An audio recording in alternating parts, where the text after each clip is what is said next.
Сәлем достар, бүгін біз жаңа жылдық тіске басар мандарин жасаймыз. Каналыма тіркеліп, видеоны аяғына дейін қараңыздар.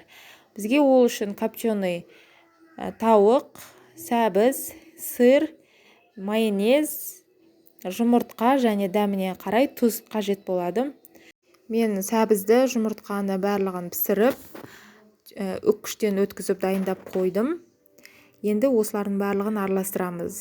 Тауыққа жұмыртқаны, сырды қосып, одан кейін дәміне қарай аздап тұз қосамыз. Одан кейін майонезді, творожный сырды қосып, жақсылап араластырамыз. Тұзы өте көп болып кетпеу керек, өйткені бізде копченый тұзды, соны ескеріңіздер. Майонезді де абайлап қосамыз, өте көп болып кетпеу керек.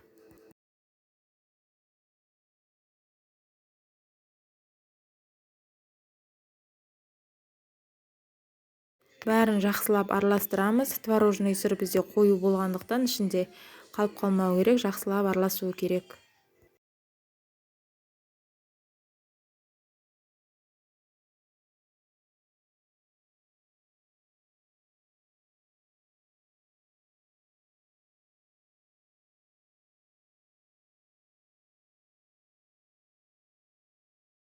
Енді біз пищевой пленкаға сәбізімізді осылай салып, жаймалаймыз, жақсылап жұқалау болсын сәбіздеріңіз.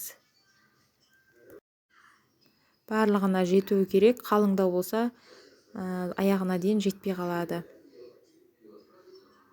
Ортасына осылай шарик тәрізді жасап, ортасына қоямыз да, одан кейін пленкамызды осылай орап, дөңгелек тәрізді мандарин қалыпқа келтіреміз.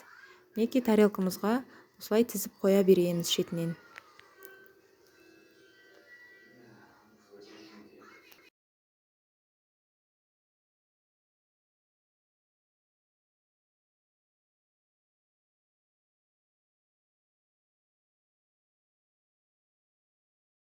Мандариніміз дайын, қалауыңыз бойынша әсемдей аласыз.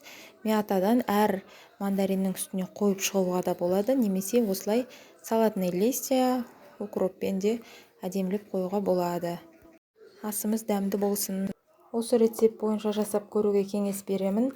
Өте дәмді әрі жеңіл тіске басар.